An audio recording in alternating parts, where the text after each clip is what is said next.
things could turn around now. I think the whole political landscape is going to change here. Yeah. Yeah. I mean, I have a picture of a map of the United States, red and the blue. It's like hardly any blue. Huh? After this election, I got a picture somebody sent me of all It's all who was red, who was blue. The political landscape has changed. Even some of the Democrats now, they're swinging over there. They're kind of starting to Yeah, like Tulsi Gabbard, people like that saw the I light. like her. All right, I got to set this up or I'm not going to block people. I'm going to have to move it over. Okay, so this is live now. Welcome, everybody. This is the East Manatee Commission meeting tonight for Monday, December 16th. And we have a good crowd. As you can see, a lot of the staff is here. And we're doing promotions today, so we have a really good turnout. I'm going to do the promotions first for everybody watching. And looks like we're going to start in a little over 5 minutes.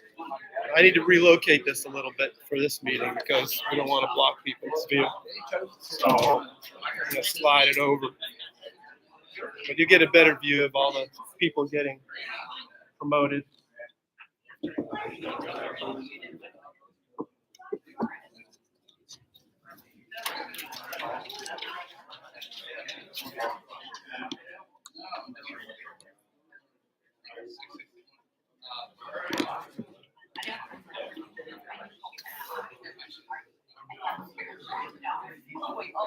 Okay, so that's a good view right there. And I want everybody to enjoy and watch the meeting.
this meeting to order. If you would, please stand and join your pledge of allegiance. I pledge allegiance to the flag of the United States of America and to the republic for which it stands, one nation, under God, indivisible, with liberty and justice for all. All right, let us pray.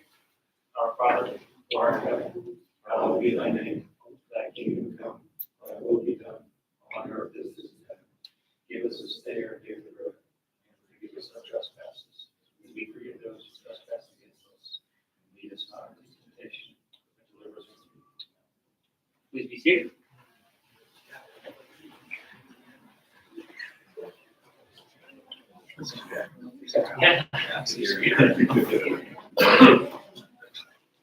Chief Whitehurst, you have the floor. Thank you. Welcome, everyone. We're going to go into our presentations for some who are getting promoted and a special person who's retiring. So, usually when we're up here doing this, it's very exciting for deputy chiefs myself. I have to tell you, this one is a little sorrowful. And it's saying goodbye to Pam Brown. So Pam, after 20 years of service, is going to be retiring at the end of this week. She started her career in East Manatee on January the 10th, 2005. She was our very first bookkeeper.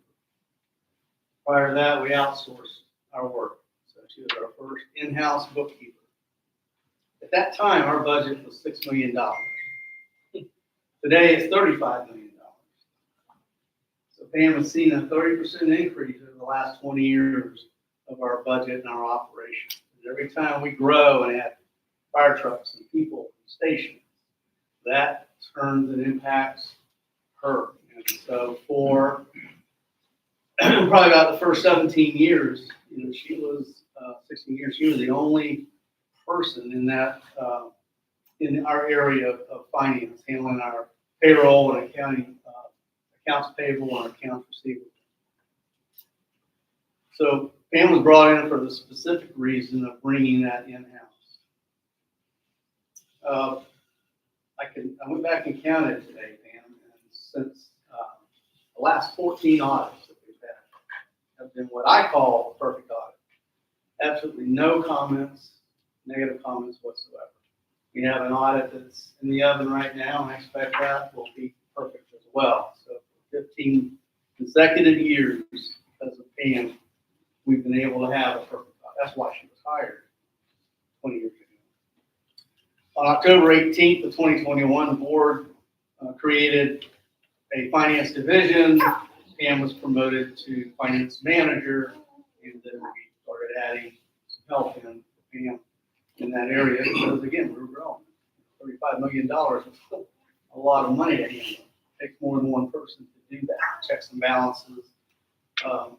Days you can't be there because you're sick. We need to take Pam needs a vacation for sure. So we need someone in there that can offset Pam and, in fact, take over as Pam leaves. So I'd like to go ahead and invite Pam to come up front. And I'd like to invite Commissioner Gary Lawson to come down and join me in this presentation. Gary is the only remaining fire commissioner from 2005 who had the vision and the plan to bring someone in-house that evening. And I'm going to be as easy as I can, because I have to work with you the rest of the week. So you can read that? Thank you.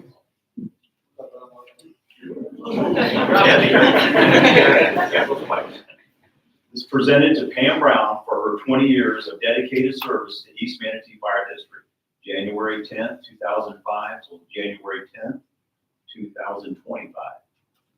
And Pam, with this said, I would like to present this to you. And I'll tell you one thing. It was a pleasure to see you here. And I wish we'd have had as clean of audits when the chief was doing the financials.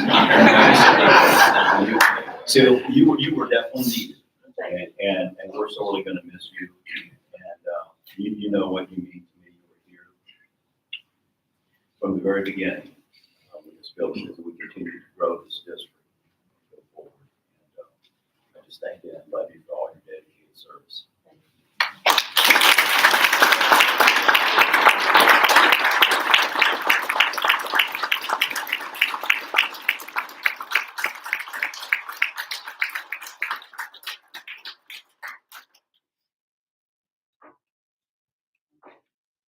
Don't mess up my paycheck.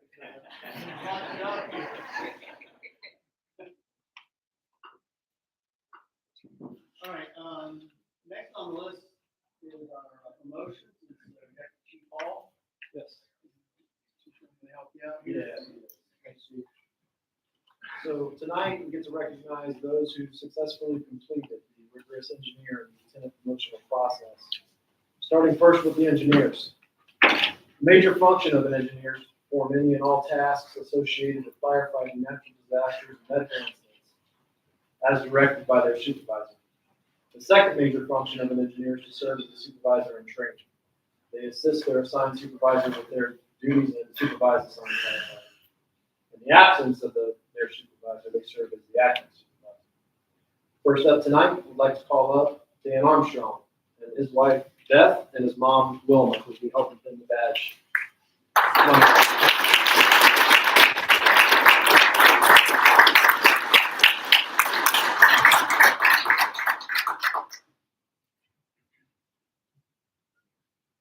Just to tell you a little bit about Dan, he was hired in November 4th, 2019 at East Manatee Fire Rescue after retiring from the city of Venice as a lieutenant. He was promoted to firefighter 1 in 2020, firefighter 2 in 2021, and firefighter 3 in 2022.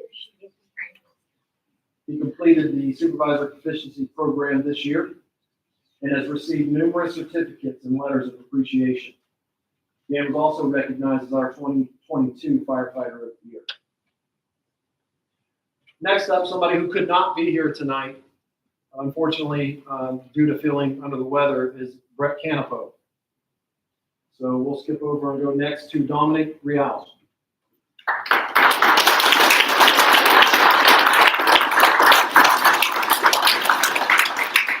Getting Dom's badge is going to be his friend Al. A little bit about Dom. He was hired November 4th, 2019, promoted to firefighter 1 in 2020, firefighter 2 in 2021, firefighter 3 in 2022. He completed the supervisor proficiency program this year and was also awarded the Wildland Campaign Ribbon for response to the Chipotle Complex fire in March of 2022 as part of an engine strike team for Manatee County. Next up, Jesse Reisner.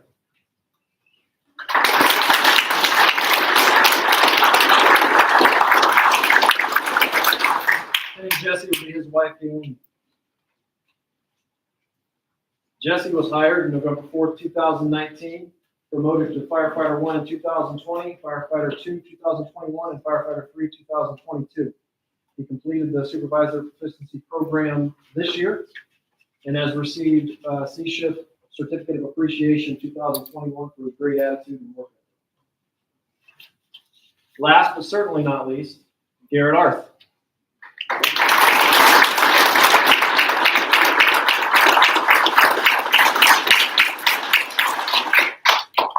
Pinning Garrett's badge is going to be his wife, Brittany. Garrett was hired February 11th, 2019, promoted to firefighter 1, 2020, firefighter 2, 2021, and firefighter 3, 2022. He completed the supervisor proficiency program in 2023 and has received multiple letters of appreciation.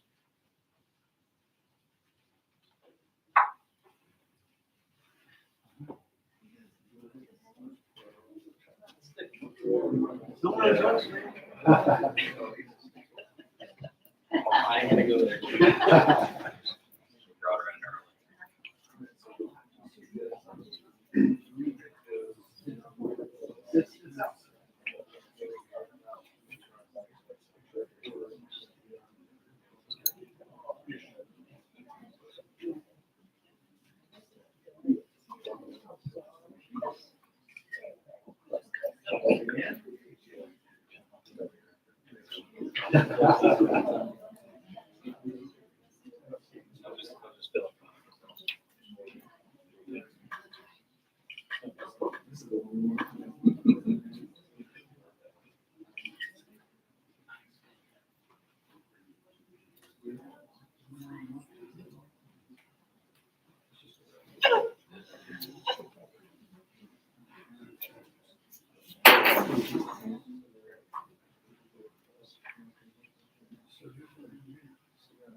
These little stays.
There's no pressure. Well, you guys can get our next steps. Forward, please. And turn and face me.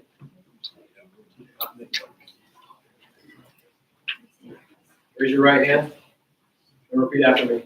I state your full name.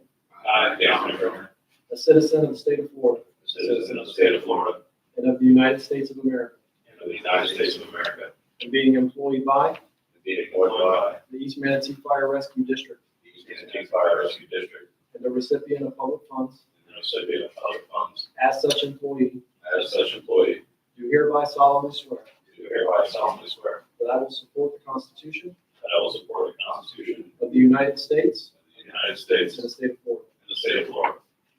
Ladies and gentlemen, our newest engineer.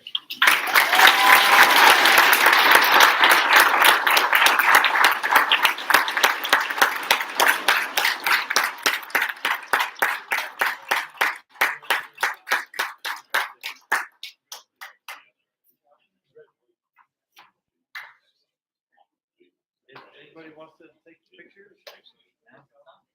And we'll have time afterwards too, but if you want to get it in the morning.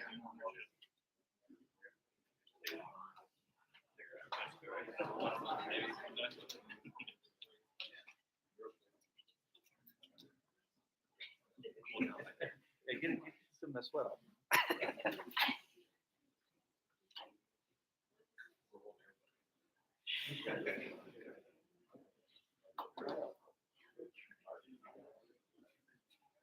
All right. Also tonight, we got one lieutenant being promoted. The major function of a lieutenant is to manage all personnel, equipment, and operations of their assigned station. As a lieutenant, you are now entrusted with greater responsibility. Responsibility for the safety of your fellow firefighters, for the lives you protect, and for setting the standard of excellence that others will look up to. You are no longer just part of the team, you are a leader of that team. Tonight, we'd like to recognize Dylan Garback.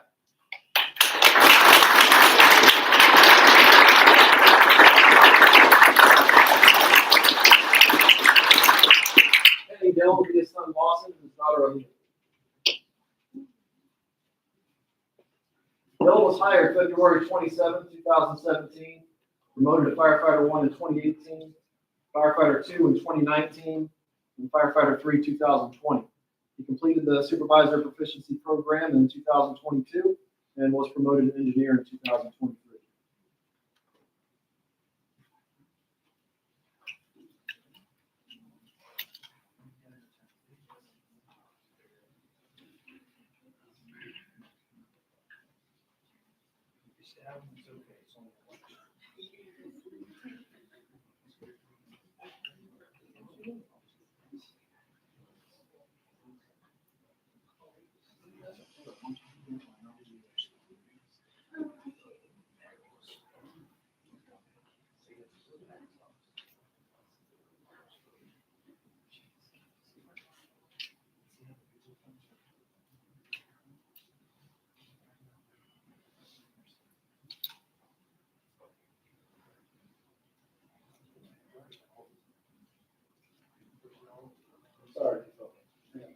They want.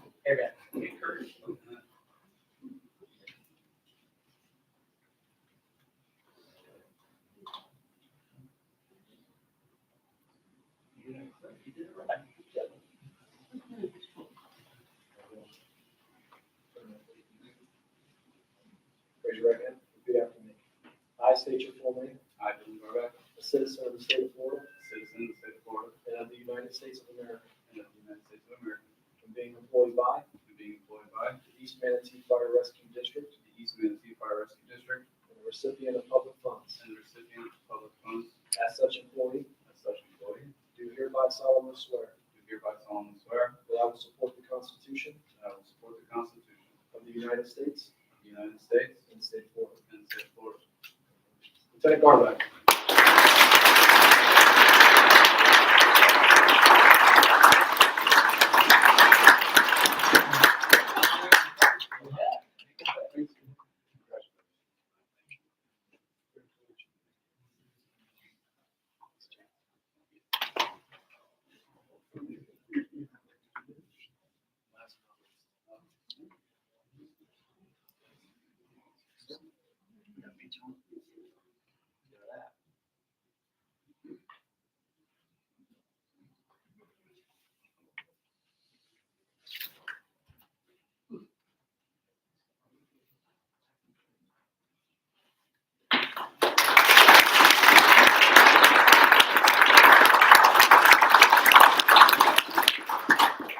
Chairman, I'd like to suggest recess about 15 minutes, more pictures and more congratulations. Before the room, I'm sure wants to clear before we get to our regular business. Yes, we'll do a 15-minute recess. We'll come back about 6:30.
The old ones had firefighter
They're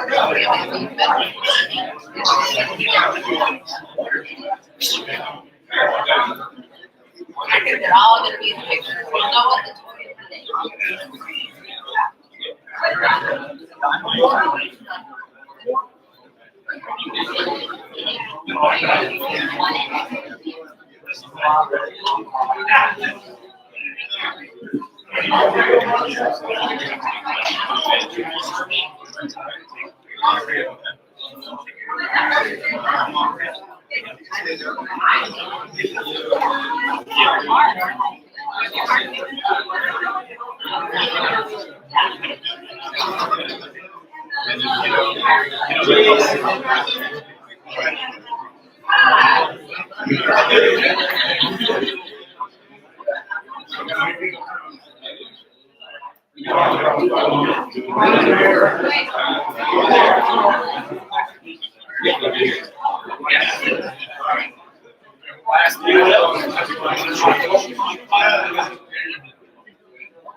take your glasses off and pictures?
Call the meeting back to order.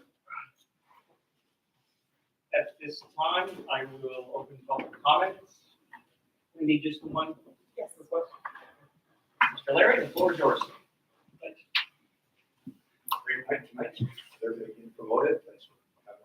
position. I just want to share one item that I guess I seen on the agenda, that's legal mechanic versus training officer. I think training is obviously very important, whether it's in the first responder world. I think East Manatee Fire District offers some great training opportunities, and we do have some great training leadership within this district. But I've been hearing over the past few years, and talking to some of the staff members, it seems like that mechanic role is also as paramount in this district as we grow and continue to grow. And hearing some of the staff members having to take some of their time when they're on shift to do certain things, I think there's some value in looking at that mechanic opportunity versus the training opportunity. That's all. Thank you.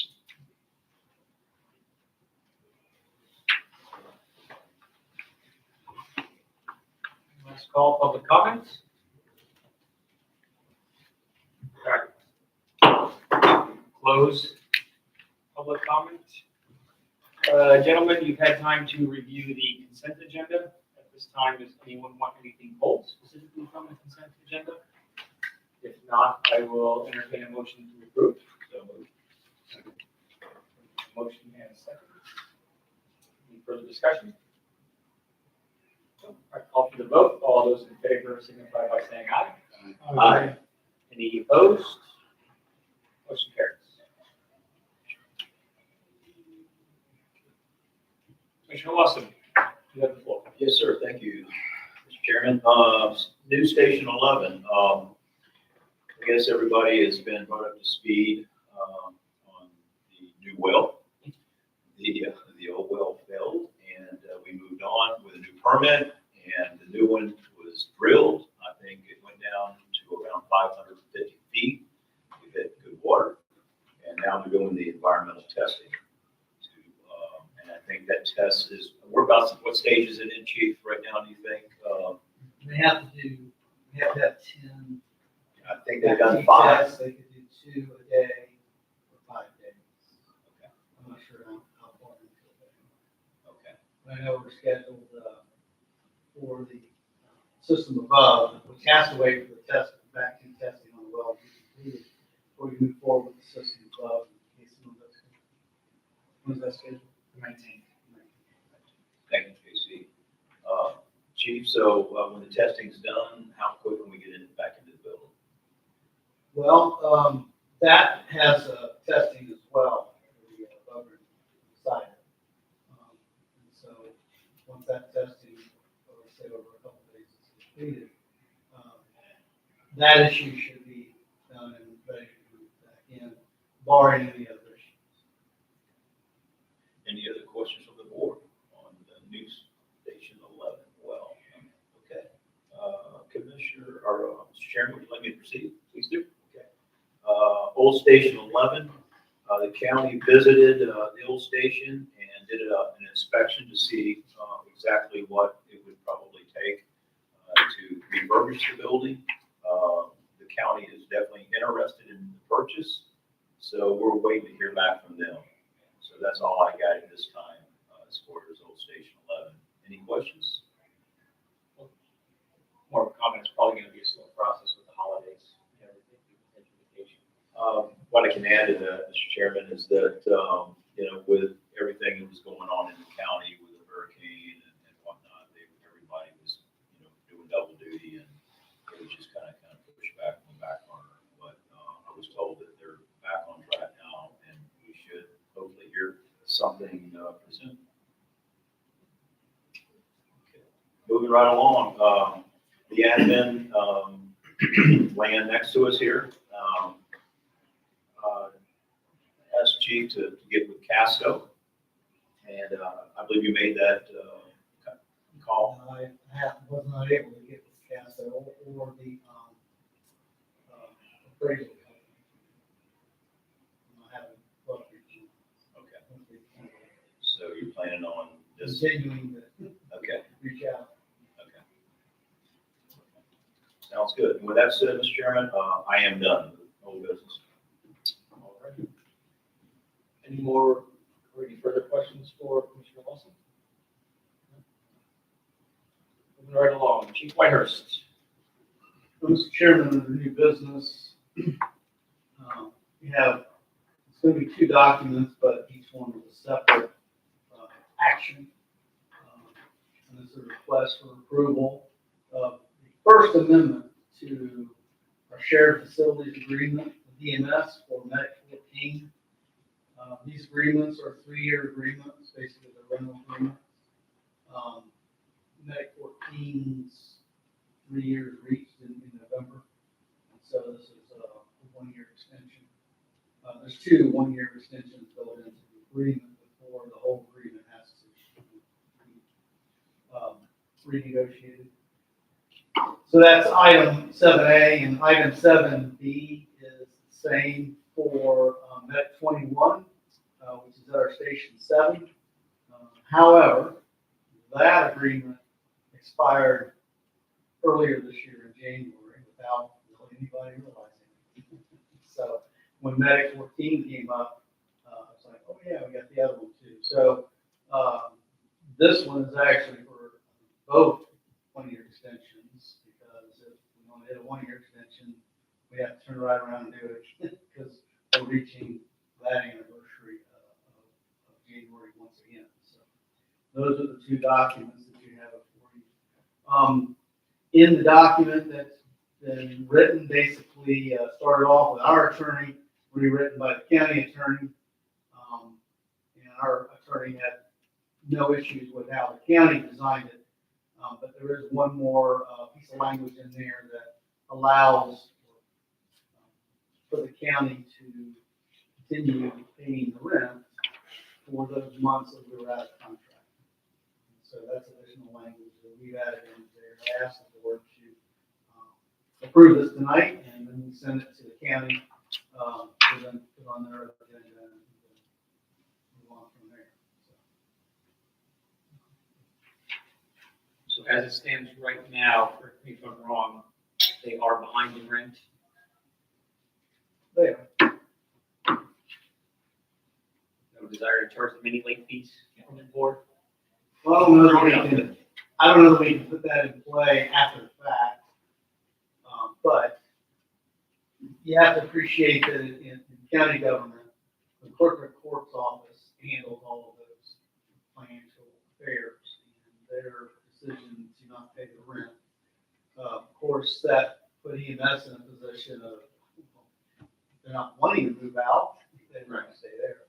So, we haven't kicked them out. We don't want to kick them out. We work well with EMS, and I'm sure I speak for the board that we're not going to take the only ambulance in Manatee and kick them out. So, Don't need that idea. Right.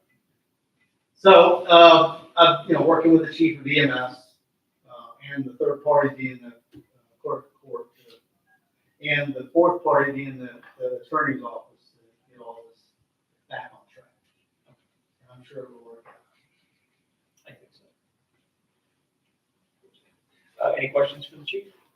Yeah, Chief, have you had the opportunity to meet with the new chief of BMS? I have not. I don't even know who it is. I knew it was open. Yeah. But I don't know. I think they're still. I'm Sean Meyer. Ron Wyer's the chief?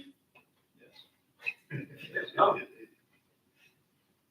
That's news to me. And then, where did Chief Crutchfield go?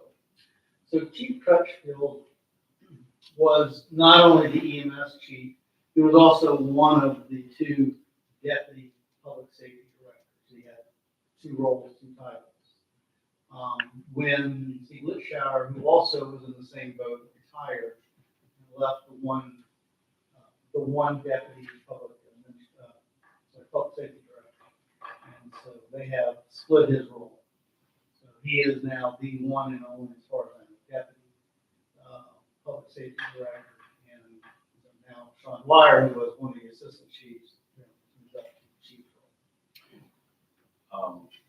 Could you reach out to the public safety director and or new chief to see what their capital improvement plan, where they're at?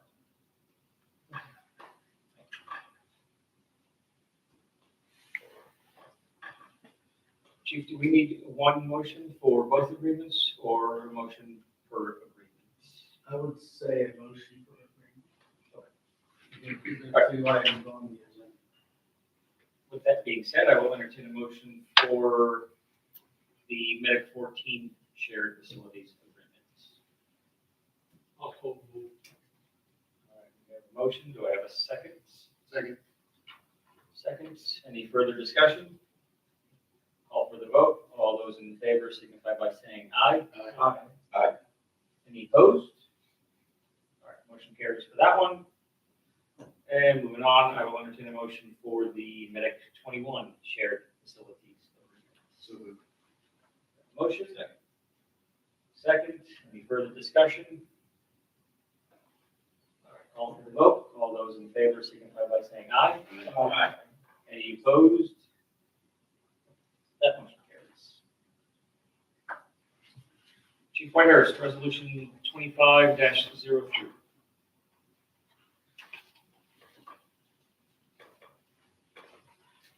Mr. Chairman, resolution 25-03 is an update to the administrative policy procedures manual.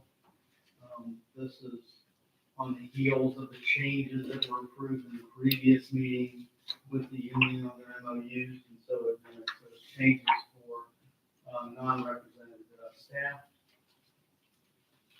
For the most part, and I'll read the resolution. It's a resolution of the East Manatee Fire Rescue District of Manatee County, Florida, adopting amended administrative policies and procedures and providing for an effective date. Whereas the East Manatee Fire Rescue District is a tax-supported special purpose district authorized under provisions of Chapter 191 Florida statutes and Chapter 2005-296 and 2021-7 the laws of Florida. And whereas the Board of Fire Commissioners of the East Manatee Fire Rescue District is empowered to prescribe the powers, duties, and functions of the officers of the district, the conduction of business of the district, and the maintenance of records in the form of other documents of the district.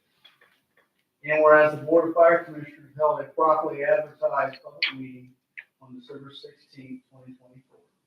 Now therefore be it resolved by the Board of Fire Commissioners of the East Manatee Fire Rescue District that the administrative policy and procedures of the district are amended, and this resolution shall take effect immediately, passed and duly adopted with one present and voting the 16th day of December 2024.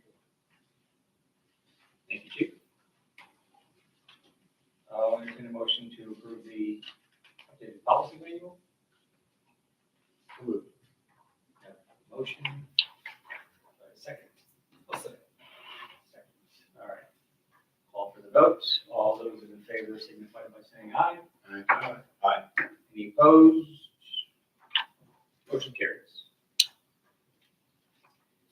And last but not least, Chief Whitehurst, the mechanic versus training officer position.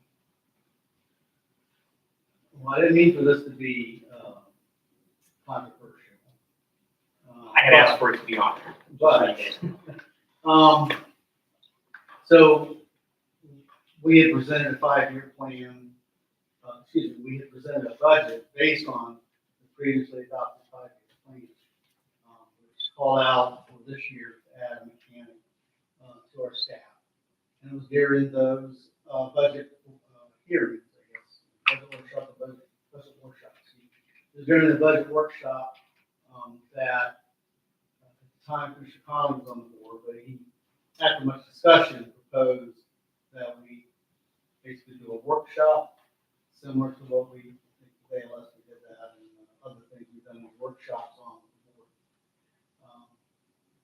And so for me, in looking forward, and by the way, you guys approved the budget, so there was this understanding that we're not going to move forward with anything until there's further approval. But we did go ahead and approve the budget showing the mechanic of the vehicle and things like that for starting that mobile mechanical service. But not to move forward until we come back in a workshop setting. We present all of the facts and figures in the plan over the next, I'll say, 5 years for that, and what that looks like, so you guys make an informed decision. And we're gearing up to do that. We've had a meeting with staff, those that are involved, I'll say, in that committee, and they're ready after the holidays to start doing their homework, sharpening their pencils, and sit do that if that's what you still want to do.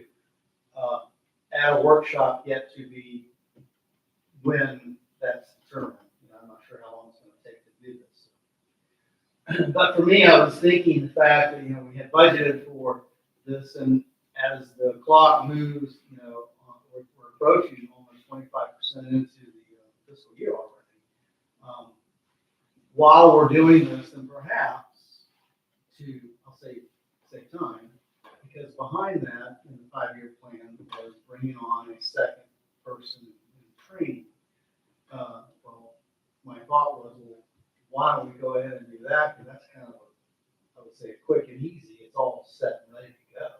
We know what that looks like. While we're working on the mechanic thing, and even if we're successful in talking the board into approving the mechanics position, even if it's late in this fiscal year, we haven't, I'll say, lost time on moving forward as we grow. So that was my thoughts on that. I would tell you, just want to be clear that having a mechanic is the number one goal, desire, need, whatever, however you want to say it, as far as staff, line and staff, quite honestly, is concerned. So I'm not backing away from that. I'm just saying, while we're doing all of this, can we instead start spending the money that would have been there for the mechanic on bringing on that training position and get that going at the same time? And then later, after that's established, we have our presentation to be had at yet to be scheduled workshop. And should the board decide to move forward with that, we have, I'll say, missed out on our 5-year plan. We're just flipping 2 items. Thank you, Chief. Gentlemen, comments, please? I got a couple questions.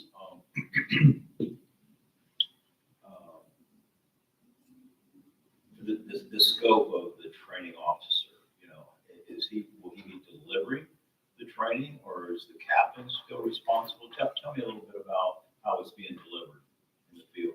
So we have a training chief who's overall responsible for training, the vision of training, and he does all the background work of setting up classes. That we, like, for instance, bringing in the guys from Broward, sending folks to seminars, record keeping, and of course, the duties are a little bit beyond that, because it's combined with the safety officer, it's combined with medical officers, so setting up all the physicals, and as we talked about with Pam, how 30% over the last 20 years our budget has grown. Well, so has the district with the number of people. We have 123 people online with one training officer who is also approaching retirement. So there's that too.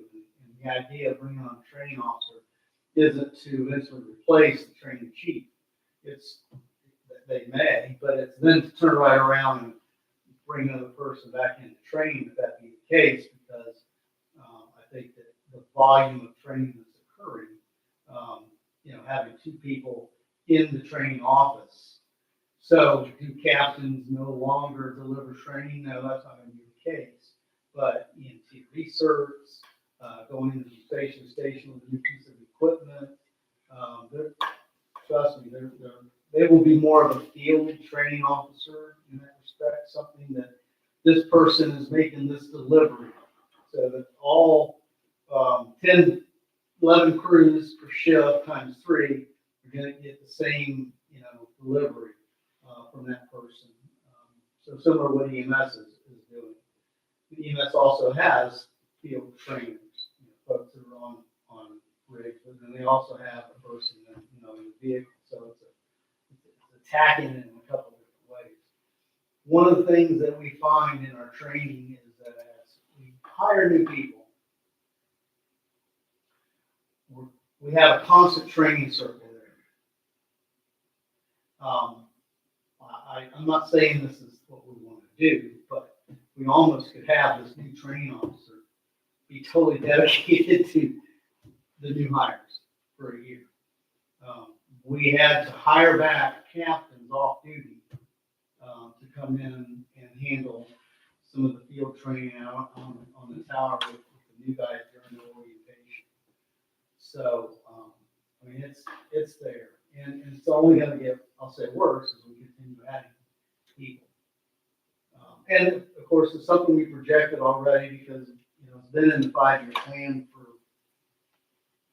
4 years maybe, about having another person in training. It's just, we're starting to arrive there. Like I said, it's supposed to be next year's, according to the 5-year plan, next year's budget. And yes, I realize the 5-year plan is not cast in concrete, it can change at any time, but it really helps us as a budgeting and a planning tool because, you know, we're able to prepare ahead, knowing that, okay, let's concentrate on, and the guys too. Hey, we know training positions coming up, and they're going to do, those that are interested can get their ducks in a row and be ready, you know, for that because they see that on the 5-year plan and you know, be prepared for that. Staff can be prepared for that. We've identified that can't get too far down the road with bringing on additional staff because we're out of room here. So now we're talking about maybe having to have another building to do that. And so it helps us a lot having that 5-year plan. But I fully recognize that, you know, the board can change that at any moment. We've had things drop out of the sky like Station 7. Just all of a sudden, 6 months later, we're doing it. And I understand that. But it is a good tool for us to use in thinking in the direction that we're going. And so using that in this case, and if you tell me we're not getting a training officer this year, we're not getting a training officer next year, thanks for letting me know. Now we can work on other things instead. But until, I guess you tell me different, all I know is to kind of follow what the 5-year plan shows. About the qualification, what are you going to require, and are you looking from within or opening it up to the outside? What's your thoughts? The training officer is already in the director's manual with the requirements. It's equal to that of what we call a staff officer. So your logistics officer, training officer, deputy fire marshal, and administrative officer are all in that pay grade, and all have to meet the requirements that a captain would, because there's an equivalency because they're on staff and stuff. Except for the competitive side of it, where they have to do an assessment center, which is tactical line-based stuff on the captain side. So short of that, all the other requirements are there or already in play. So we're not looking to change any of that. We'll just be resurrecting, if you will, that position not in addition to, but I guess you could say in addition to the training chief.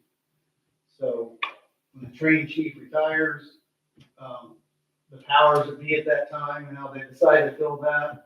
But I would hope that once that's done, then if there's now a vacancy at the training officer's position, you step down and they would fill that role as well. Because by then, we'll have a much clearer idea of the roles and responsibilities that position is going to have. It's similar to the fire marshal, deputy fire marshal thing we've been doing. Or in Pam's case, you know, Pam had an assistant, and so now that assistant is going to be eventually rolling up to her role, and we're going to refill her position, not to refill away. And so similar to that.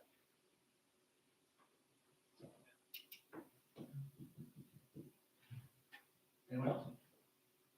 It makes sense to let them have the training officer now. The money's there. Do the meeting on the mechanic.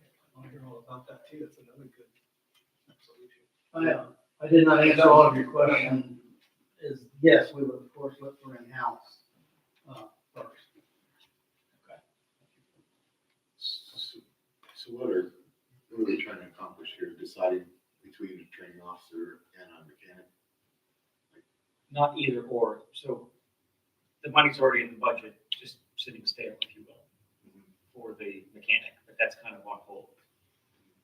Can we push forward this second training officer spot and use it, that mechanic money, so the money's not sitting stale, and at least we can move forward with another project that the chief has on his plate.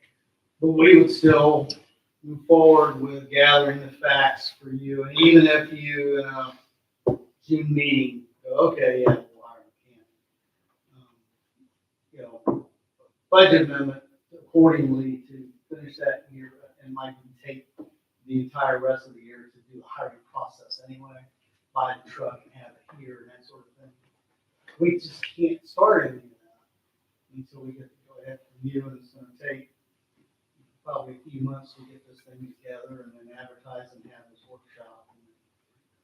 Not, you can't make decisions in a workshop, so we still have to come to the next meeting, and I'm not sure you're gonna approve it or not. So I just don't want to be waiting for nothing. But I wanted to be clear, that doesn't mean that we still identify need for a mechanic. I mean, when I say 99% of this agency feels that way, I think I'm pretty sure. If I'm off, it's because it's 100%. They feel that important about that position. When will you be ready to have the information that you need so that we can have a workshop? It'll probably take a few months. So, if I said the end, and I'm not clear on that, but by at the end of February, we're ready, and then look to have a workshop in March, and then your April meeting, maybe you actually deal with deciding yes or no on it. We're halfway in the budget here at that point. If you decide yes in that meeting, or maybe table it, or think about it more, or whatever, but even if you said yes in the April meeting, which is a budget amendment to, well, I'm sorry, if we haven't hired the training officer, then we're good to go. If we have, the budget amendment to move forward. But now it's a matter of advertising and finding the right person. That could take a couple months. And ordering the truck, which I have no idea how long it takes to get.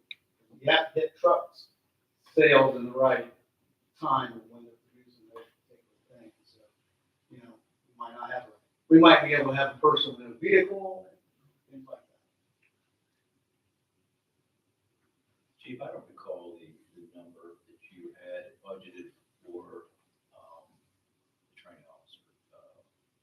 What was the total number? Pay grades around, I think, 119. I'm talking about the total number. Okay.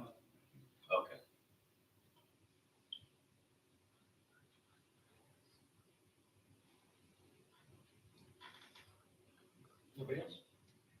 Okay, I'll go. I really think we need to let the chief go forward with hiring the second training officer. Chief, something you didn't hit on, maybe hard enough, but maybe the board doesn't realize that, Bob is also the Department of Health and Safety officer. Anytime there's an on-duty injury, he's got to deal with that, or an on-duty exposure, right? And that's a buttload of paperwork. There's probably a safety committee that follows an injury or exposure, correct? That has to meet and go through that process. On top of all the record keeping, the recertifications, managing target solutions, vector solutions, whatever it's called, it's too much for one person to handle. It just is. We are too big. I think we're behind in hiring this training person. It probably should have been done in October, but it's in the budget. We've already approved the budget. I mean, like I told Chief, as far as I'm concerned, it's a go. We've approved it. This board has approved it. The money's already there. I just think we're handcuffing the administration to progress by holding back on this training officer position. I think it's something that needs to happen now. And if you've talked to Bob, he's busy as hell. I mean, I'm just going to say it. The guy needs to know. He just does. And he's close to retirement. This next position, it's not like Bob or Chief or Will or Paul can train this person in 2 weeks or even a month. This is something with audits and recertifications, like I already mentioned. What do you figure, a year? chief, to train the person correctly? Yeah, To some take Bob's things, place? some things only happen once a year, so like the process for the physicals is a once a year. Physicals, I forgot about that. So we have that, and then, maybe the second year, okay, I'm gonna step back, let you do this, or you feel comfortable that they have the game. So That's my 2 cents. I think it's important.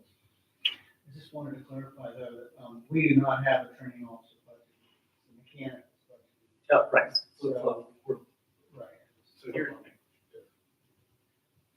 my take is that if 99% of the department is ready for a mechanic now, we decided a couple months ago, right, to hold off until we got some more information. Is that correct? Yes, So that's what we're waiting on at this point. but the holdup was the mechanic spot. Right. And so if we flip flop, do we have to wait? I don't think so. That's my opinion on 1 of 5. If we, on the training officer, that would be a budget amendment. It may have to be eventually, if we end up doing both of those in the same fiscal year, yes.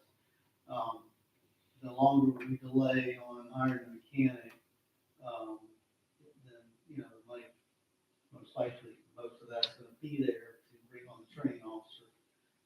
If we're not doing Why? it till February, let's say.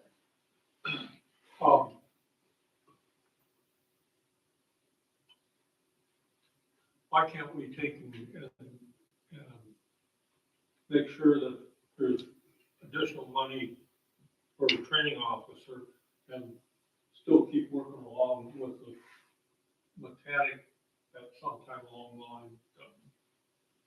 Both of them, both people, it sounds like there's a necessity for the 2 positions, a mechanic and an extra training officer.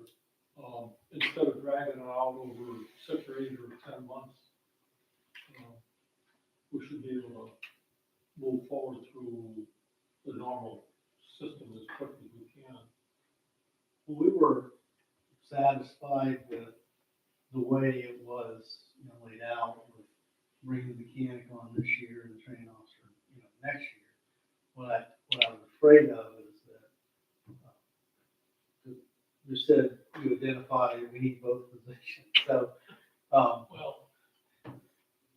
the information that we need to gather to, and again, this was brought up by Commissioner Conley at the time, but to convince the balance of the board, that this was the way to go. That's the part I feel is gonna take some time to get that information together. Because, quite honestly, we probably just have one shot at this, so.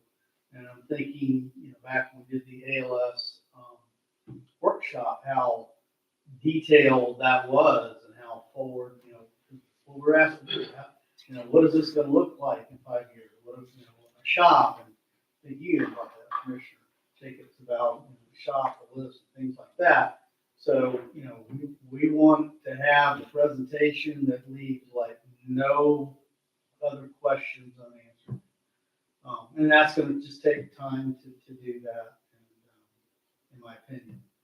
We have to predict, for instance, what it's gonna cost to say build a shop in 3 years. Yeah. And try and figure that out now of what 3 years costs us to build a shop, to get you the right information and everything that you need. So there's, again, no stone unturned. That would be my goal if we're gonna go into that workshop setting. Let's just take my word for it, we need it and just move forward. And if that's not gonna be the case, then I would say if we could move forward with training officers, then in the meantime, while we're doing this, by the middle of the fiscal year, you should have everything for you to marinate on the topic and make a decision. Please. I think the thing that the roadblock here on the mechanic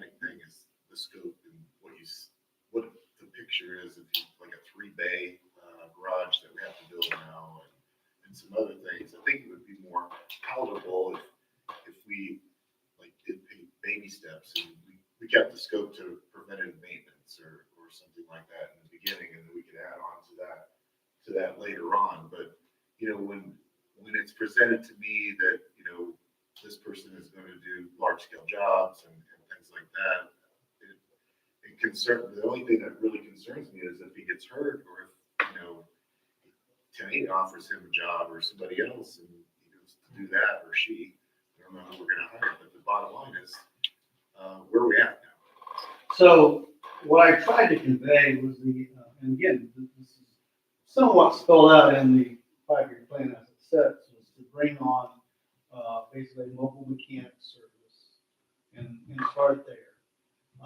To design, build, and equip a shop is going to take a few years. It's going to take, after we build Station 9, some recovery of some impact fees to be able to do that. That amount of time, I think it's in the plan, to be a few years down the road. We're eyeing the property of Station 5, for that. So there needs to be an entire design concept for Station 5 with maintenance shop, technical rescue training grounds, and the remodel of Station 5, which is the last one of the bunch that we haven't gotten to yet. Merger of Mayaca kind of got in there and delayed that. So all that is really in a couple of, it's after I retired, in fact, before that. Obviously, we can't move forward with going any further in mechanical services, being mobile, until that happens. And of course, the person we would have on staff would be key in helping us, determine more of those details. Kind of what we're being asked to do is to figure out those details now before we even have a person on board. So what we're having to do is to talk to other agencies that are doing this, particularly North River, try and dig deep and get those details. Now that time frame between moving from mobile to having a facility, is certainly debatable when we would get to that. And it's also was portrayed that having I'll say a mobile mechanic was never about saving money, at least up front. We had in the budget that's been approved the salary and benefits of a mechanic and the truck and the entire maintenance program as it stands right now with no mechanic. Because we knew that we still need to take things to the shop. We still need to at times go to 10-8 or Rain Power or wherever. And so that still needed, to exist. But what a mobile mechanic does for us is a great percentage of the work that needs to be done can be done in the driveway of the fire station where the truck is sitting, and keep us from having to haul it all the way. Well, first wait for a bay to open at 10-8, haul it all the way to 10-8, get it fixed, and come back. That's taking people off the trucks to do that. Even though we have folks in logistics, it's still taking. It takes two people, so it's taking people off the trucks to get them back and forth versus having a mobile guy that can come in. And if you can't take care of it, okay, it's got to go to the shop. But I think that we will find a good percentage of that work can be done right here, and we control that too. Now it's true, if the mechanic gets a better offer and goes somewhere else. I mean, that's true with any position here, quite honestly. So, that needs to be factored into what we pay the mechanic, or it is competitive, but we don't know what we're going to get. So we have to keep that open mind that we might not be able to have a person who has all their fire certs walk in and be our mechanic right away. It might be someone who's rather younger in that. I shouldn't use the word younger, but newer in the field, and they work their way up. So we're not sure what we're going to get, but we have to kind of have an open mind on that. So we have built-in steps for the mechanic projected. If we were to do that, then we would go in and make these steps in our, we have, by the way, a mechanic that's already in our directives, because we once upon a time had a full-time mechanic. So the job description is already in there, but we are identified the need to expand that into steps, and what we've done with a lot of other positions here, so they can work their way up. And as they get more and more certs, or at least the certs that we want them to have, then the pay is commensurate to that. So I think that if we have like a scope, you know, and because if you project out to the future, absolutely, I think that we want like the bays, we want like the workshop and all that stuff. A lift. All that, yeah, all that. But if we like baby stepped it and we said, you know, if we just kept to the scope of getting a mechanic and a mobile unit so that they can do PMs, they can transport things from here to there to get fixed or whatever, it's going to save us, it is going to save us money, I believe, because there's time in the people changing out of trucks and, you know, fuel and everything and finding the reserve. I haven't like done that in this department, but in other departments, that's the way it works. So I don't know why we can't kind of have a conversation about agreeing on the possibility of a mobile mechanic in a scope that does not exceed a certain capacity, because I think that that's a good thing, you know, and we stay within the 5-year plan, and then we move on to the training officer at a later date. But that's just my thoughts on that. So give that to you. I agree with you. The mechanic is a bigger need. And it's not just about saving money. Like you said, there's a huge time factor. 10/8 is working, what, 12-hour days now, Chief, or what, open 7 to 7 or something like that? I honestly don't know. They work Saturdays. And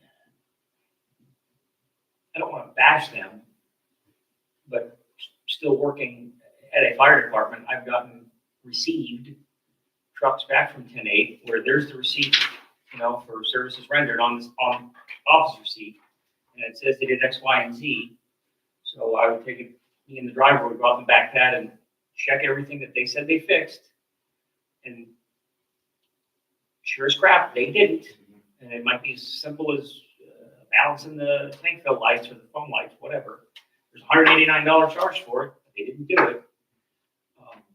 Just having that mobile mechanic would alleviate that headache for the staff. I mean, And today's not our only source, because everything is peers. They tend to be, but, you know, on the brush truck side of things, particularly, and sometimes when we can't get it into Jenny, we use Steve Armstrong's garage. Steve was here tonight.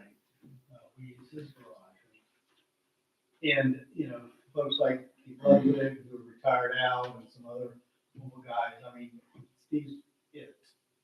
And he's supposed to retire in a couple of years, which is part of why I think if you do talk to your rank and file, you'll find that moving in this direction sooner than later, because once we lose that ability, today ain't working on brush trucks or flood trucks or anything like that. So, so there's that piece of it too.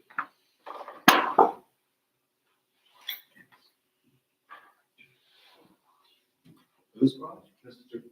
Carlino, Steve Mr. Armstrong. Watson. Steve Armstrong. Anything to add to that? So I think it comes down to if we voted now to give you either mobile mechanic now, I like what you said, do it that way. Or give you the training officer. Can we vote right now which one he gets now and which one he has to wait on? We don't need a workshop to do what the Commissioner Barnett said.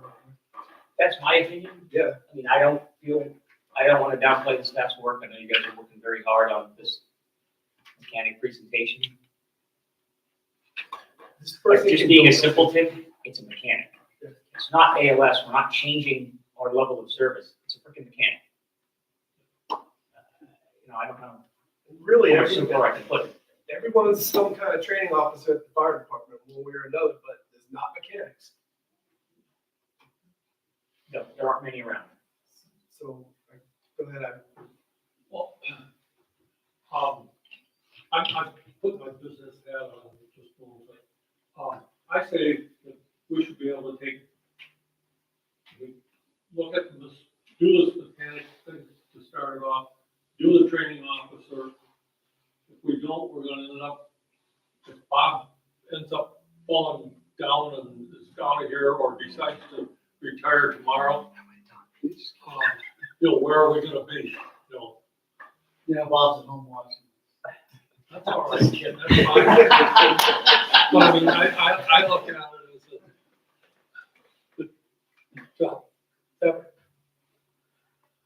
granted, the mechanic part of it is a little bit, is larger because it's the personnel, which is, if we look at one, but then there's construction onto it. Training officer is an individual that needs to get up to speed to the way that we train, or the way that we want the fire personnel to be trained. And that's just an individual, a training individual. So that should be a no-brainer of if we have to add more money or put a budget amendment in to be able to take the training officer like today or tomorrow, or the next business meeting that we have that done, and still move ahead on the mechanic part. I don't see there's any issue on that. I mean, we should just go ahead and start working. Otherwise, we're gonna be talking about this thing for the next 10 months and say, oh my gosh, we should have done it back in December, January. Dick, if I can add, even if we approved both tonight, which we could, Chief has shared with me that it's gonna take a little bit of time to get the mobile mechanic set up. Purchasing the truck and then probably some specific tools, the job posting, so that money's not gonna be spent, all of it right away, we're just gonna sit in the budget. And at that, right now, starting the training officer, but yeah, I agree with you, I don't see why we can't do both. Or at least start tonight. Chief, Sir. what did you tell me as far as, the training, you made a comment to hiring somebody that didn't have the certifications to work on a fire truck? Well, you have your typical certifications to work on a truck, of course. And then you have the fire things that you need to, if someone needs to work on pumps and so the whole EVT side of it. So what's the EVT classes he would need to do the minimum, like Commissioner Barrett said, like PMs? Well, so, you have to be able to work on the pumps when you're doing a PM, at least, on the pump, because there's some pump testing in that. The, working on the truck itself is the mechanic side of it. There are, different levels of certifications, for the EVT program for fire chiefs. Section for fire chiefs to get your different, fire certifications on that side of it. So I don't have. Well, it's in the plan, right? Specific. I do know that when we looked into this and BC Tony looked into this, it's actually the AHJ that determines the certification that person needs to have. So the EVT is something certainly the mechanic can work towards, but technically speaking, coming in the door, all we would need is ASE certification, specifically medium or heavy duty vehicle. Are you 100% sure on that? I'd just like to see that. Yeah, this is Because information that I got from BC Tony. I don't know if that's right or not. I'm not doubting, that you've done some research, but the way I understand, you had to have those, those classes to be able to do that function on a fire truck. If you didn't, you'd be liable or something. No, I agree with you on that. So you can have a diesel mechanic work on the engine of a fire truck. But when it starts dealing with Correct. And some of the specialties, the back half of the truck, if you will. Some of the How much specialties- time would it take you to put your presentation together to where you can bring it back and just, give us We everything? could do a mobile mechanic presentation, pretty quick turnaround. That we have a lot of information. The whole scale of from mobile mechanic to shop mechanic, that's gonna take a little more time trying to predict cost of a shop. Based on what you had said, even if we never passed a mobile mechanic, that we could probably have in your, you want a workshop. I would say in your next meeting. But if we planned a workshop in January, we could be ready for that. And I'm gonna turn around and look at my career. Yes? It's a lot of hours already.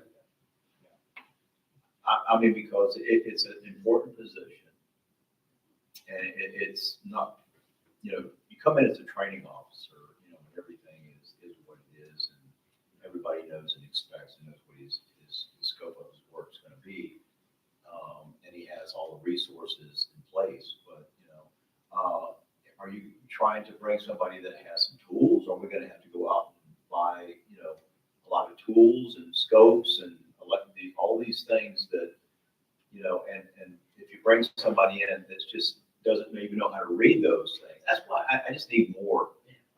So we actually already own the code that we use ourselves. Right, those are simple. Yeah. It is, I believe, the industry standard that they have their own basic tools.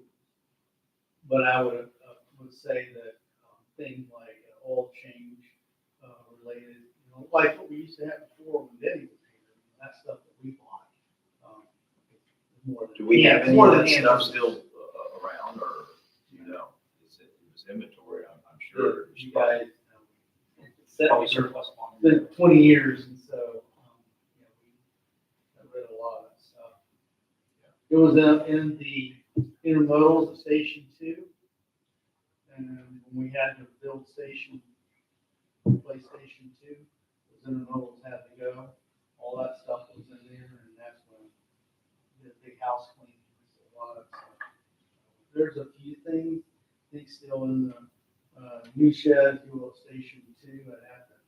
We'd have to look at it to see if it's still viable for, stuff 20 years old. I just need more before I vote on it. That's all I'm saying, because it's just not a position. There's a lot to a mechanic's position and the experience and the level you're going to bring them at. There's a lot of moving parts to this, and I had kind of a bad taste in my mouth when we did it last time, and it completely failed. And they run out there, okay, I can't fix this, and then send it, to the shop. Meanwhile, then a couple months later, he's out sick, and then he's on workers' comp, and he's gone, and that's a whole nother story. But I'm not opposed, to it. I just want to make sure we do our due diligence and bring it back, and let's do it right. If we're going to do it, let's do it right. And, we have the best doggone mechanic that we can find. I kind of disagree on bringing somebody in that don't have a lot of knowledge. I want somebody coming in that can do everything. No, we agree with that. We do agree with that. So, what I'd like to suggest, and we can pick a day in January, because January meeting is the 4th. Yes, 7th. So we could actually have a workshop, say around the 3rd week of January, make our presentation for a mobile mechanic. And then you guys can discuss, debate, vote, whatever, in the 27th meeting. Meanwhile, y'all better be looking to see if you can steal one away from 10A instead of somebody stealing our mechanic away from us. I'm not sure we want to steal one from 10A, but yeah. Well, I don't know what to do with that, but we send them over there now. They're working on our fire. Steal North. Yeah. Well, that's a possibility. that sound like, something we can do? Absolutely. All right. So, you want to pick something in the third week of, January? So the week of the 20th, The week of the 13th, are you talking about? Week of the 20th. 20th? Okay. Monday's a holiday, so. No, well, Monday's a B shift, so I'm good. Tuesday, Wednesday, or Friday. Well, how's Wednesday look then for everyone? 22nd.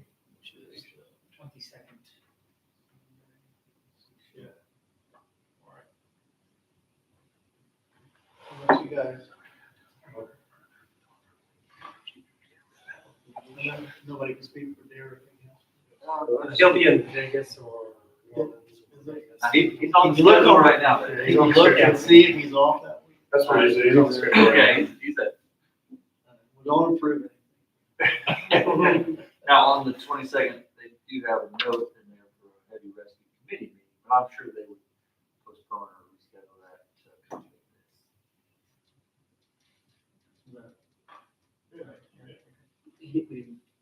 Somebody said time, chief? Time on Wednesday? I don't think we need more than few hours, 2-3 hours. 9 o'clock in the morning. Works for me.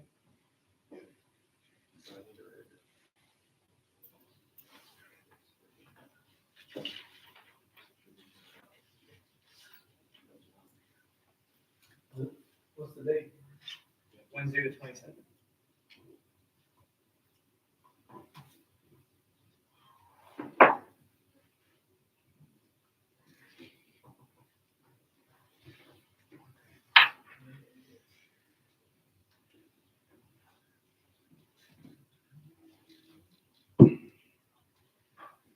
I appreciate the discussion.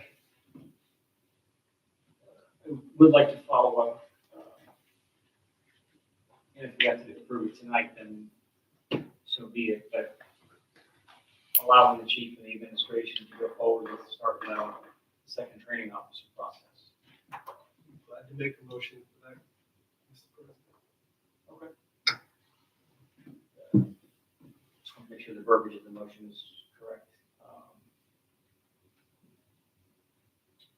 Motion to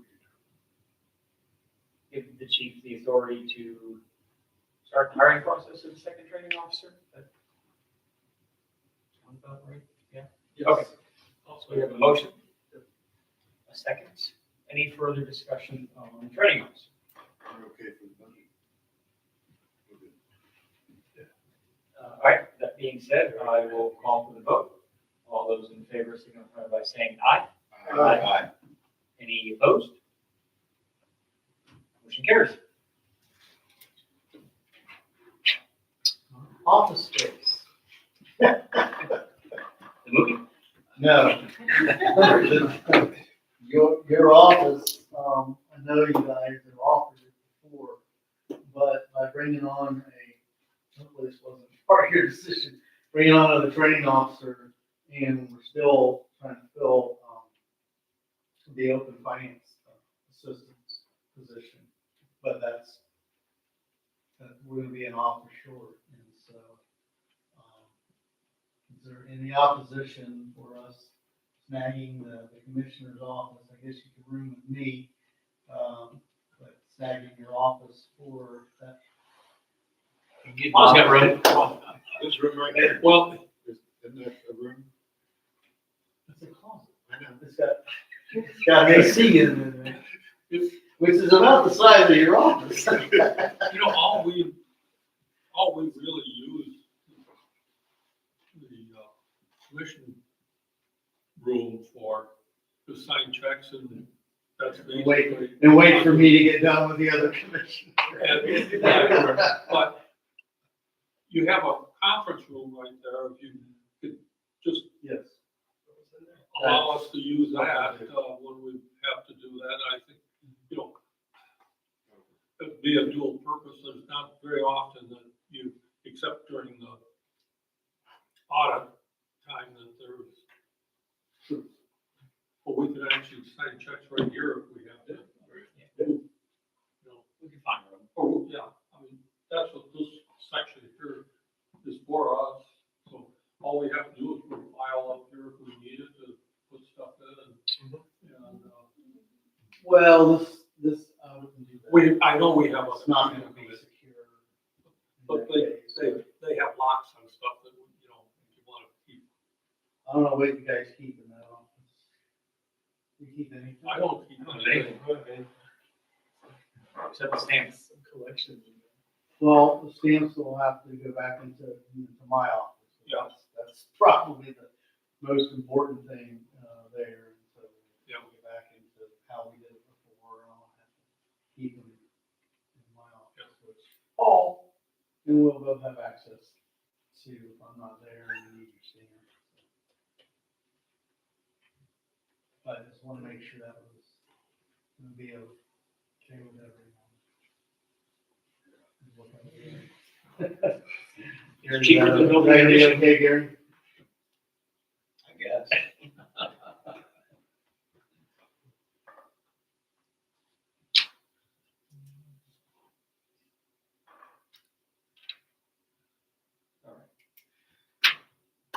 Do we want to beat the mechanic or the training officer horse anymore, or do you think he's dead? I'm good.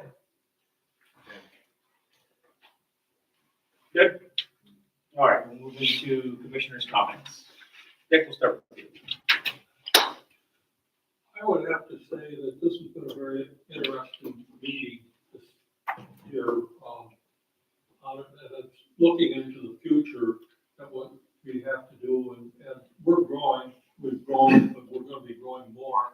And I think what we're trying to do is establish it so that we can grow without any big problems coming up. And I think that's a very important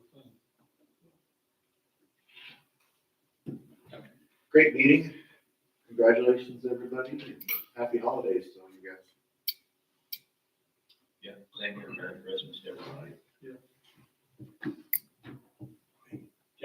Oh, okay. I won't take long, but this is my data for the past 2 years that the chief got me. And what I was looking for on this was people that had cardiac arrests. So I wanted to see how long it took before the ambulance got there and could start giving them ALS services. I want to know that time. That's time wasted. We could be starting the ALS protocols and they could get transported. So they gave me a great sheet here. They broke it down into chest pain and cardiac arrest and breathing problems. Well, as I went through it, I started to notice a pattern. And I'm just at the beginning of it, but the pattern's holding consistent. I started looking at everything and I said, you know what?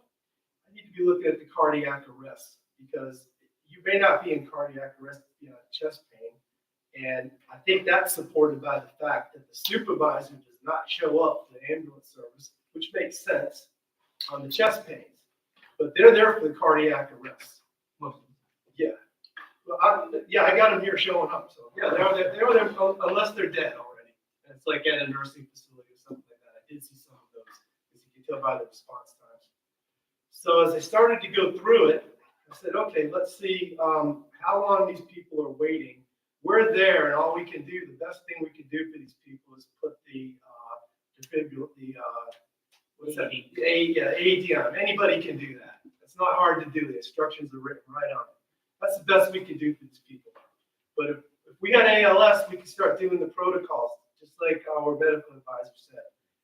Then they could relay that over to the ambulance, and they could get these people transported faster. Instead, they're sitting there waiting. Okay, so how long are they waiting? It's not good. The first one I looked at was a head injury with chest pain from a fall. That one looked pretty serious. Had a lot of equipment show up. 6 minutes that they waited. So then I start getting into my cardiac arrest and say, how long do these people wait? Winding Stream Way, 1855 Weir Ride, Alpha 6 showed up at 1902. That's almost 7 minutes. Try holding your breath for 7 minutes. It goes on and on. 1816 at 67th Terrace, we show up. The Alpha 15 shows up at 1822. It's another 6 minutes. I could go on and on and on. So the pattern here is they all are an average of 5 minutes or more. These people are waiting. And you made a great point at the last meeting, Commissioner Jenkins, that they need more ambulances. Absolutely, they need more ambulances. But the fact is, they're not going to get more ambulances. It's not going to happen. So we have to do something about it. We need to start the ALS protocol as fast as possible so they get transported as quick as possible and they get to that hospital as fast as possible. And I know the doctor said that that's the #1 thing, getting them to that hospital. So we can start those protocols when we show up. It's going to make a huge difference. See, I'm seeing 5 or 6 minutes that people aren't getting that. And then we can get into the whole discussion like one of the chiefs brought it up at our workshop. He kind of had a mixed opinion on that. He said, no, the ALS helps. And I believe it does help too. So let's just say it's 50-50 that it helps. If they can push the drugs, they can hook up the electronics to the people. That's all a big plus. And the people deserve it. They pay a lot of taxes. They should have right. When I tell people this, they say, what, I'm not getting the best service right away? I have to wait for the ambulance to get there, no matter what it is, even if it's not a cardiac arrest. I don't have a paramedic. I said, yeah, you don't have a paramedic if you're having a heart attack until about 5 minutes later. Just so you know that. Do I want to do that? No. And I tell them, I'll hold your breath for 5 minutes. See if you can do that. No, you can't. So I'm going to keep bringing this up at the meetings, and more people are getting interested in it. And I know we can move money around. And I just want to get this program going because I know this is caught. The names aren't on here, and I'm going to get into the names eventually. But there's some HIPAA stuff there, and I'm going to find out how many of these people died that didn't get these services right away, the ALS services right away. That's the #1 thing. And gentlemen, that's the main reason I decided to run again, because I want people to have ALS on every engine we have as soon as we show up on the scene. So that's why I'm here, the #1 reason I ran. So that's all I have. I wanted to bring you that, but I've got the stats here, and what I'll do is I'll dig deeper into it. This is just at the beginning, but the pattern is consistent from the beginning. It's not just picking, it's not cherry picking them. I'm looking at every cardiac arrest, and that's what I'm seeing as an average on here. And the numbers don't lie. So I wanted to bring that up to y'all, just let you know where I'm at on that. And I'm going to keep working on it. Thank you for listening. Yeah. This data you may have to get from the county. I don't know. It's probably not tracked in our software, but normally the paramedics will make a ROSC, declaration over the radio. It's return of spontaneous circulation, meaning you got pulses back. That's the ones on the fire truck? No, EMS usually does it. That's what I'm saying. You might have to go to the county to get that data. You could pull, the cardiac arrests in our area, and what percentage of those calls actually got ROSC and what didn't. I don't know what that data will say, but it would be good to know. Well, another good comparison would be take like your department, for example. You run with ALS, okay? If I, I do a lot of research, and if I could dig into, I'm not asking, I'm just saying for comparison, if you dug into that data, okay, you showed up with ALS right away.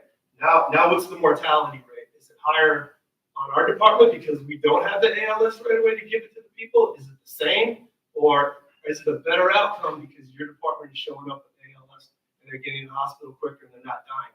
That's going to be a next step, but that's going to take a lot more data pulls. But I just wanted to see how long with us, and I'm not blaming anybody because it's an improvement that we can make, but we need to make it. We need to, because it's taking some time. These people are waiting to get treated, and that would be my next step when I get to the end. Look at a department that runs the ALS and what are the outcomes for these people. So I'll dig to the bottom and I'll get to it, but that's all I have right now, and thank you for listening. I'm from the area that I'm from. We had an ALS ambulance in each station. They were not fire personnel. They were actually paid for by the hospital. So that allows them to go, we would go with them, you know, and very seldom did we pull on the scene before they did. And they were within 30 seconds, you know, either before or after. To me, they don't, the ambulances that they have out here, they could actually reposition them and they could cut some time down. Yeah. If they put them into like our station onto it, because that way you take an area that has a lot of people that are having heart attacks or difficulty breathing. You know, if they have to go another 3-4 miles from a location that they have off from onto it, they are. I mean, it's going to take them longer time.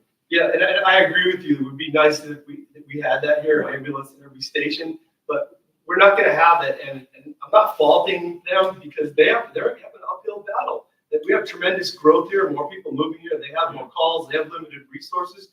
We can supplement them and we can help them because they're not going to have an ambulance in every station. It's just not going. It's not going to happen. I don't want to get into the ALS too much because we're. I don't either, but I think that this also may need a workshop. That We did one. one. Yeah. No, we didn't. No, you weren't there though. I was there. Oh yeah, yeah. What I saw is a parade of people with an opinion on things. And what we need to dive into is what are our firefighters doing? Nobody's holding their breath for 5 minutes. What are our firefighters doing in the process of waiting for that ambulance to get there? Now, sticking an IV in somebody or intubating somebody is not necessarily going to save their life.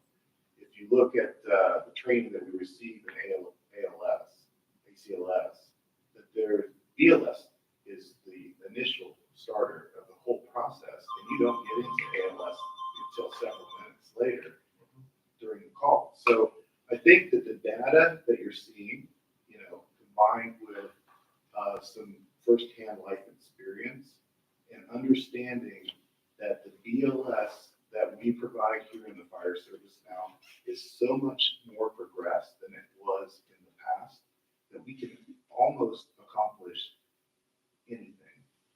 It's short of a crike or some other procedures that I can't think of right now. But I think there would be a good opportunity for all of us to get together and just see your data. I share my input on that, and then maybe we all come to some kind of consensus. And maybe in the end, you see it as not such a bad thing, what we're doing in our district right now. So it's just an opportunity to have a conversation, Mr. Carlino. No more ALS for tonight. I want to wish everyone a Merry Christmas, Happy New Year. To the staff, be safe. Remember, nothing good happens after midnight. Okay. If you need a ride, please call me. Don't get in trouble. I'll come in the BC truck and pick them up, sure. Chief and no. Commissioner Lawson talked about the well, and I wanted to thank the crew that did the cleanup job. So to have the open house. But I would like to say, if another mess like that happens again, I want the plumbers or whomever to clean it, not our staff. I mean, I'm very appreciative that they did it. They did all the job. The station looked brand new.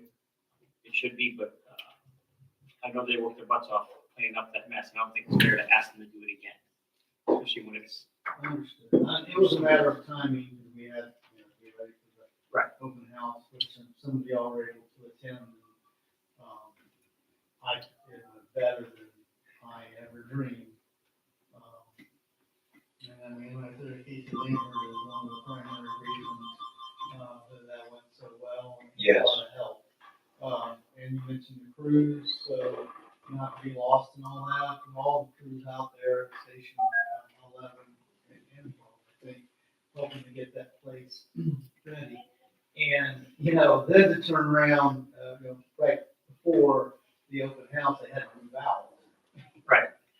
Back into, I mean, who wants to do that, right? You're in, I mean, you're in your new digs, and you gotta go back into the shack, but that's what they had to do. And I haven't heard any murmuring about it. These guys have been great. Their attitudes have been great. I mean, I couldn't ask for a better agent. Yeah, I mean, like I said, I'm very appreciative of the job they did. I want the plumber to own his mistakes next time. Well, we are definitely holding Willis Smith to the fire in the field, both Chief Lambert and Logistics Officer Rhodes, and then in the boardroom, Commissioner Lawson and myself, we've been holding Willis Smith to the fire. Good. On getting, you know, all that taken care of. So, and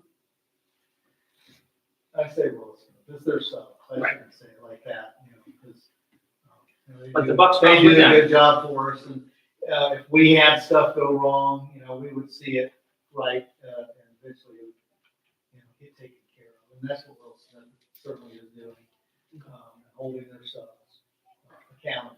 So, yes, if that happens again, we'll all stand in the parking lot. We will hold them responsible for the cleanup. That's all I got. Yeah, I'd just like to thank you, Casey and his leadership with, the well issue and anybody else that helped him, but he was the driving force and sat in a couple meetings with Casey, when the chief was out, and, he has just done a yeoman's job of making sure, everything was done right. So, thank you. Thank you. Yeah, your hard work did not go unnoticed. All right. Meeting adjourned, Wendy, 1948. Next meeting, I have some things to next meeting. With the sign stuff. Next meeting is gonna be your, I forgot Chief's comments. I kind of made mine. Next meeting is gonna be, your vote on the, dates for next year and, Yeah. What about the February? it's for the Atlantic Planning Park. I'm still. Unless they change on the 27th. Guys, don't go anywhere. We just got some documents for us to sign.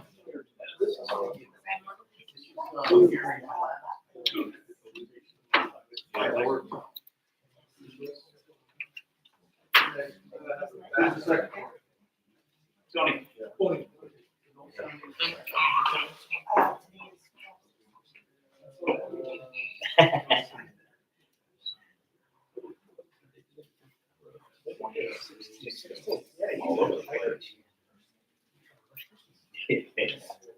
And this is just for you to share. There's 2 sets of these green. Yeah. Yes, sir.